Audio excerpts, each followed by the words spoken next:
terms of comprehensive immigration reform, which obviously the president has called on Congress to enact over and over again. What is his sort of theory of the case right now for getting that done? Will he be taking his own actions to do outreach to members? Does he basically consider that a top priority going into the new Congress? So first of all, it is a top priority. I mean, the president put forth a comprehensive immigration reform on day one. So, and look, I also want to just put this in a broader context here. The president inherited a mess because of what the last administration did. We inherited a mess. And, Republicans in Congress made it worse by blocking comprehensive immigration reform. And so what you're seeing from this president is he's acting. He's acting to protect, to continue to protect the border, secure the border, and also deal with irregular migration. I'm sorry, Sure. but Yeah, I know, since I called you out, Michael. I mean, the advocacy folks in the community that puts this president who spent so much time on the campaign trail talking about how how he wanted to be different than Donald Trump when it came to immigration issues. I mean, it just puts you guys in a really awkward place, doesn't it? I have to say, Michael, I do take issue with comparing us to Donald Trump. Who? No. I know you are the messenger and you are giving me the information. I am responding to what you just said, which is, and just want to list out a couple of things what this administration has done. It's increased work visas, including H-2A and H-2B visas for Central America and Haiti. It restarted the Central American Minors Program, expanded parolee programs for Venezuela, Nicaragua, Cuba, and Haiti, as we've been talking about these past few minutes, expanded refugee admissions in the Western Hemisphere, significantly expanded TPS for Venezuela, Haiti, Nicaragua, and many more. And created reunification parolee programs for families from Haiti and Cuba. These are the things that the president is trying to do.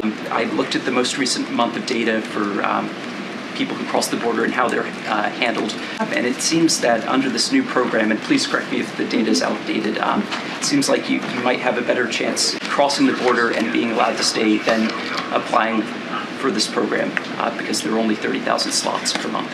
Look, I will go back to what I have said and what the president has said, I think very passionately yesterday and very precisely, which is that, we are doing everything that we can to secure the border and to deal with irregular migration. That is a priority for this administration since day one. What is happening, this broken immigration system that we have seen for decades now, is to actually get legislation done. And so, look, what I have said and what many of us have said, like, we are ready to work. We are ready to put forth plans as we have. And, again, Republicans in Congress and Republicans official across the country who have done political stunts are not. And if they truly want to deal with this issue, they would come to the table and they would work with us on immigration reform, true comprehensive immigration reform. New York Mayor Adams, who you quoted earlier, is requesting $1 billion from the federal government to help deal with the migration issue in the city. New York has reportedly only been approved for $8 million. Does the Biden administration have plans to increase funding for New York and other cities, especially in conjunction with this new parole program? So as the Department of Homeland Security announced yesterday, we are indeed increasing funding available to border cities and those cities receiving an influx of migrants, in addition to strengthening ongoing coordination and collaboration across all levels of government. DHS is also expanding outreach efforts with cities to provide coordination of resources and technical assistance. We have been indeed facilitating coordination between the state and local. I think you've heard us say this before, state and local officials and also other federal agencies. But as I just stated, the Department of Homeland Security did announce additional funding. I guess we have a pretty good sense of what it looks like typically when the president sees something as being a top urgent legislative priority. So, will we be getting readouts of him making phone calls to lawmakers? Will we see members coming here?